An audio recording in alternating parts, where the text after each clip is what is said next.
नमस्कार, मैं रामकुमार शर्मा एडवोकेट मेरठ से। आज कड़ाके की ठंड पड़ रही है। पूरे उत्तर भारत में कड़ाके की ठंड पिछले 15-20 दिनों से पड़ी रही है। पूरा उत्तर भारत इसकी जकड़न में है और इसी जकड़न में हमारे जो किसान भाई हैं, हमारे अन्नदाता, वो आंदोलन कर रहे हैं, है ना, सड़कों पे बैठे हैं। जिस प्रकार से लड़ाई लड़ सकते हैं लड़ने का प्रयास कर रहे हैं और 33 किसानों की शहादत हो चुकी, मर चुके हैं। एक भी शब्द सरकार के द्वारा इनके प्रति नहीं बोला गया। हाँ, जरूर बोला गया। सरकार के जो नुमाइंदे हैं, पपेट टाइप के, जो उनके जो मंत्री हैं, है ना, मंत्री संतरी टाइप के लोग हैं, जो क्या कहें, मंत्री भी कैसे कह सकते हैं। मंत्री होता है एक पूरे देश को निर्मित करने वाला, जिसको हम सत्ता सौंपते हैं, है ना। ये तो मंत्री नहीं, चाटुकार मंत्री जो है, पपेट मंत्री हैं, गोदी लिए हुए मंत्री हैं, गोदी में बैठकर बादशाह का फरमान सुनाने वाले मंत्री हैं। ये जाकर जो है बोलते भी हैं तो बंगाल में जाके बोलते हैं, बंगाल में बोलते हैं कि वहाँ पे राजनीतिक हत्याएं हो रही हैं, पहले से होती आ रही हैं। वो भी एक बहुत बड़ी फेलियर है देश का कि भाई इस प्रकार की हत्याएं भी क्यों हो रही है, वहाँ भी अगर हत्या हो रही है तो क्यों हो रही है। लेकिन वो वहाँ के लिए बोल रहे हैं, किसान मर रहे हैं, उसके लिए एक शब्द भी सरकार ने नहीं बोला और नहीं बोलेंगे। प्रधानमंत्री जी बात करते हैं जाके मध्य प्रदेश के किसानों से, गुजरात के किसानों से, कच्छ के किसानों से, जो 20-21 किलोमीटर किसान बैठे हैं, उनके आसपास हैं, वहाँ जाके बात नहीं कर सकते, सीधी बात नहीं कर सकते। डर लगता है ना, मीडिया से भी डर लगता है।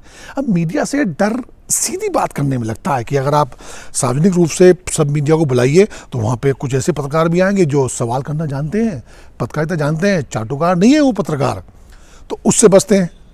मीडिया है, मीडिया उसका वो माध्यम बनाते हैं अपनी बात को रखने के लिए, और जो फरमान बादशाह और बादशाह का जो वजीर है वो जारी कर देता है, उसको मीडिया एज इट इज छाप देता है या प्रसारित कर देता है, धारणा को जन्म देता है। धारणा बनाकर, धारणा की नब्ज को दबाकर सरकार जो है देश को गुमराह कर रही है और देश को जो है दिग्भ्रमित कर रही है। धारणा बनाकर, हिंदू मुस्लिम का कार्ड खेलकर, उन्मादी कार्ड खेलकर सरकार जो है अपना प्रपंच पूरा कर रही है। जो मर्जी वो करे, इस पर फर्क नहीं पड़ता और सरकार को फर्क पड़ना भी नहीं चाहिए। सरकार की इसमें गलती भी नहीं है, गलती शायद हम लोगों की है। हम लोग चुनते हैं उन्मादी दिमाग से। उन्मादी दिमाग होता है हमारा धारणा से। धारणा कौन निर्मित कर रहा है? अभी किताबें तो धारणा निर्मित कर नहीं रही। इतिहास के, पुराने इतिहास की बात करते हैं हम लोग जो हैं, ये इस इतिहास को प्रस्तुत कौन कर रहा है? सरकार के प्रपंच, सरकार के जो प्रयोजन हैं, जो उसकी तुष्टिकरण की नीति है, उसको सामने कौन रखता है? मीडिया रखती है। मीडिया इस प्रकार से रखती है जो सरकार चाहती है। इतिहास की बात बताई जाती है, डिवाइड एंड रूल। किसने किया था डिवाइड एंड रूल? अंग्रेजों ने किया था ना। तो अब क्या चाहते हैं कि डिवाइड एंड रूल अभी भी रहे? हाँ, लग तो ऐसे ही रहा है। अब सरकार उसी डिवाइड एंड रूल को जिंदा करके हुकूमत करना चाहती है। कैसी हुकूमत? जो हम घाव भूल चुके हैं, जो हिंदू मुस्लिम के घाव हम भूल चुके हैं, उसको अब जिंदा करना चाहते हैं। उस जातीय उन्मादी वातावरण को बनाना चाहते हैं। बना तो रहे हैं, शायद उसमें सक्सेस भी हो रहे हैं, क्योंकि जिस प्रकार की सक्सेस लगातार मिल रही है या मिला दी जाती है, हो तो यही रहा है, प्रतीत तो यही हो रहा है। अब बंगाल है, बंगाल में भी साम दाम दंडभेद मिलाकर विपक्ष को तोड़ा जाता है या विपक्ष के लोग टूट जाते हैं या उनकी मजबूरियां पैदा कर दी जाती है। टूट जाए, टूटना ही पड़ेगा, क्योंकि ईडी, सीबीआई, सब जितने डिपार्टमेंट, संवैधानिक संस्थाएं, सब इनके पास हैं। मैं क्यों बोल रहा हूँ आपसे? मैं इसलिए बोल रहा हूँ कि बोलना तो पड़ेगा आपको। आप नहीं बोलोगे। वैसे एक बात बताएं आपको, जो लगता है अब बोलने का कुछ खास लाभ होने वाला नहीं है, क्योंकि आप किससे बोलोगे?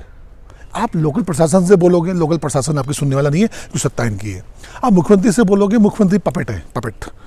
जो फरमान बादशाह ने जारी किया है वही लागू होगा, ठीक है ना, पपेट टाइप है। अब जाओगे केंद्र सरकार के पास, केंद्र सरकार में तो बादशाह और वजीर बैठे हुए हैं और उनके जो इर्द गिर्द जो रियासतें होती हैं वो उन्होंने अपने धनाढ़ दोस्तों को दे रखी हैं और उसी से रियासतों के अनुसार ही ये काम चल रहा है, ठीक है ना। तो अब आप कहाँ जाओगे? न्यायालय जाओगे?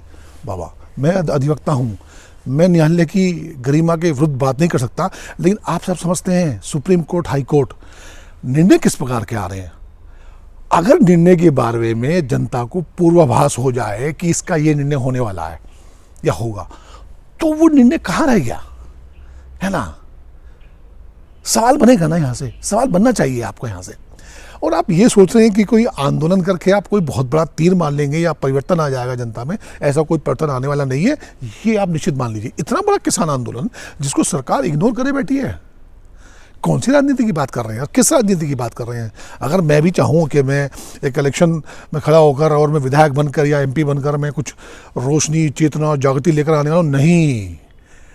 सत्ता को चाहिए पपेट जो पपेट है सत्ता की बादशाह के इर्द गिर्द जितने भी ये, अब बताइए स्मृति ईरानी, रविशंकर जी, पीयूष गोयल, नाम सुना था कभी इनका कायदे में? ये कोई जनमानस के नेता है? अब ये लोग सत्ता के इर्द गिर्द रहकर चाटुकारिता कर कर किसानों को किसानी समझा रहे हैं। कमाल की बात है। झूठ सच की राजनीति कर रहे हैं। जिनका खुद की एजुकेशन का पता नहीं, स्मृति ईरानी का, वो शिक्षा मंत्री बनी हुई थी, आज वो किसानी समझा रही है मेरठ में आके। अब मेरठ का तो बहुत ही बुरा हाल है, बोल नहीं सकते आप, हाउस अरेस्ट हो जाएंगे। सत्ता के विरुद्ध एक शब्द नहीं बोल सकते आप। गजब माहौल हो गया है। एक सोशल मीडिया है कि हम अपनी बात आपके सामने रखते हैं, आप उसको आगे प्रस्तुत करते हैं, शायद कुछ परिवर्तन आ जाए, लेकिन परिवर्तन वहाँ आके ख़त्म हो जाता है जब धार्मिक उन्मादी वातावरण या जातीय उन्मादी वातावरण आपके जहन में डाल दिया जाता है। इसको आप समझना नहीं चाहते, यहीं से सवाल बनता है। सवाल नहीं करने चाहिए आपको। वो साला वो क्या बोलते हैं उसको यार, वो कोविड, तबलीगी जमात, क्या हुआ उसका?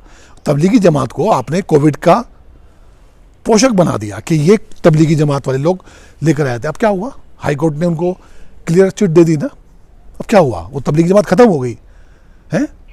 सुशांत सिंह, रिया चक्रवर्ती, अभी तो सवाल नहीं करेंगे, पूछता है भारत है यार। ऐसे नौटंकी भांड पत्रकार हैं, ऐसे लोगों को टीवी देख रहा है, टीवी में देख रहे हैं, इन लोगों को सुन रहे हैं, ये हमारी धारणा को जन्म दे रहे हैं और उनसे प्रभावित हो रहे हैं। क्यों प्रभावित हो रहे हैं इन लोगों से? सुधीर चौधरी, जी न्यूज़, ये कोई पत्रकार है जो झूठ आपके सामने प्रस्तुत कर रहे हैं और आपके दिमाग को दूषित प्रदूषित कर रहे हैं, कुचलित कर रहे हैं, और आप बोल नहीं रहे। सवाल नहीं बनने चाहिए। हाथरस कांड में जिस प्रकार से सत्ता ने, केंद्र और राज्य सरकार ने अपना प्रपंच रचा है, अपना षड्यंत्र रचा और प्रस्तुत किया, एक बार तो धारणा बना दी गई कि हाँ वास्तव में इनके परिवार लोगों ने मारा होगा। अब सीबीआई ने क्या करा? सीबीआई तो इनकी खुद की थी ना। सच सामने आया तो सवाल नहीं करेंगे, सवाल नहीं पूछेंगे। सवाल ना पूछें इसलिए ही ये सब प्रपंच किए जा रहे हैं। सवाल ना पूछें तो इसलिए कोविड महामारी को फैलाया, कभी कम कर देते हैं, कभी फैला देते हैं। सर कोविड महामारी जब कोई राजनीतिक सत्ता कोई आंदोलन करती है तो कोविड कहाँ रहता है भाई? कहाँ चला जाता है कोविड? कोविड कहीं नहीं रहता। अब कोई विपक्ष करने लगे या हम जैसा आम साधारण आदमी अपनी ब्याह शादी करने लगे, फंक्शन करने लगे, तो ये सारे प्रपंच लेके वहाँ पे बैठ जाएंगे। ये नियम है, ये कोविड धारा की, ये इसकी धारा फला धारा की है, आपको चालान कर देंगे, आपको लठा देंगे। यहाँ से सवाल नहीं बनना चाहिए। ये मेरी नाराज़गी जायज़ नहीं है, क्या नाराज़गी, ये आक्रोश आपके मन में नहीं होना चाहिए। आक्रोश होना चाहिए आपके मन में। पूछना चाहिए कि बिहार के इलेक्शंस में कोविड कहाँ गया था? अब बंगाल में इतनी बड़ी बड़ी रैलियाँ हो रही हैं, यहाँ कोविड के नियम कौन से फॉलो हो रहे हैं भाई? इतने सारे सवाल हैं, इतने सारे प्रश्न आप पूछने से, मैं कहता हूँ आक्रोश जो है इसको प्रकट कीजिए, पपट मत बनिए। हिंदू मुस्लिम का कार्ड खेलकर आपको बरगलाया जा रहा है। आपको सिर्फ इतना कर दिया जाएगा कुछ समय के अंदर कि आप सिर्फ अपनी रोजी रोटी की चिंता करें, बाकी छोड़ दें, क्योंकि छोड़नी ही पड़ेगी। कि आपको रख इसलिए जाएगा कि जाइए, कमाइए और खाइए। छोटे छोटे व्यापार तो खत्म हो जाएंगे। जब विदेशों में होता है ना, बड़े बड़े मॉल होते हैं, जो भी लेना मॉल के अंदर जाइए और वहाँ से लेकर आइए। अब बड़े बड़े मॉल में किसका अधिकार होता है? बड़ी कंपनियों का अधिकार होता है, जो बड़े जो उद्योगपति होते हैं उनका अधिकार होता है। ये जो बैठे हैं ना, गुप्ता जी, गर्ग साहब, सिंघल साहब, पंडित जी, छोटी छोटी दुकानें खोलकर, है ना, सक्सेना जी, ये सब खत्म होने वाले हैं। इनके सब काम खत्म हो जाएंगे। सब्जी कौन बेच रहा है? बड़ी इंडस्ट्रीज़ बेच रही हैं। गेहूँ कौन बेच रहा है? बड़ी इंडस्ट्रीज बेच रही है। सब आने वाली हैं। जूते, चप्पल, कपड़ा, मकान, सब बड़े बड़े लोग, ये बड़े बड़े उद्योगपतियों को दिए जा रहे हैं और यही बेचेंगे। सरकारी उपक्रमों का प्राइवेटाइजेशन हो रहा है, ये भी आपके सामने ही है। इसमें कोई सवाल ना करें, इसलिए सब उलझा दिया जाता है। धार्मिक उन्मादी अफीम की चाशनी चटाकर आप उसके मजे लेते हैं, क्योंकि मज़ेदार कहानक है। कभी पाकिस्तान आ जाएगा, कभी चाइना आ जाएगा, इस पर कोई सवाल ना करें। इसलिए आपको उलझाने का पूरा प्रपंच जो है सरकार रच रही है। यहीं से सवाल बनता है। इस आक्रोश को जिंदा कीजिए। आप देखिए ठंड में यार वो किसान मर रहे हैं, कोई सवाल नहीं, कोई प्रदर्शन नहीं, गजब हो गया एकदम से। विचार कीजिए, यहीं से सवाल बनता है। सवाल तो बनता है। नमस्कार।